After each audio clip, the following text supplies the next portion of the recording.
തിരുവനന്തപുരം നന്ദൻകോട് കൂട്ടക്കൊലപാതക കേസിലെ പ്രതി കേതൽ ജിൻസൺ രാജയ്ക്ക് മാനസിക പ്രശ്നമില്ലെന്ന് റിപ്പോർട്ട്.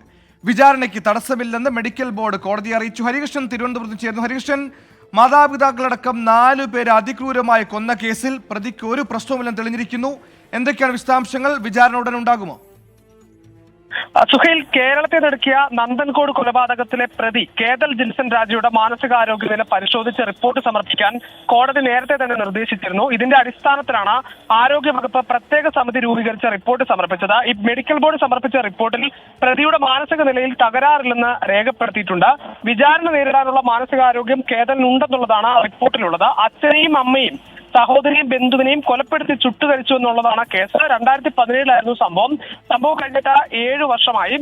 ഈ മാസം 22-ന് കുറ്റപത്രം വായിച്ചു കേൾപ്പിക്കും. തിരുവനന്തപുരം 6ാം അഡീഷണൽ സെഷൻസ് കോടതിയാണ് കേസ് പരിഗണിക്കുന്നത്. ഏതായാലും കോടതിയുടെ നിർദ്ദേശപ്രകാരം തന്നെ വിചാരണ ഉടൻ തന്നെ ആരംഭിക്കുമെന്നാണ് നമുക്ക് മനസ്സിലാക്കാൻ സാധിക്കുന്നത്. സുഖേ, ആസ്ട്രൽ പ്രൊജക്ഷന്റെ സാധ്യതകളൊക്കെ പരിശോധിച്ച് സ്വന്തം കുടുംബത്തെ ഇല്ലാതാക്കിയ പ്രതിക്ക് മാനസിക പ്രശ്നങ്ങളൊന്നുമില്ലെന്ന് ഇപ്പോൾ മെഡിക്കൽ ബോർഡ് റിപ്പോർട്ട് നൽകിയിരിക്കുന്നു. വിചാരണ ഉടൻ തുടങ്ങും.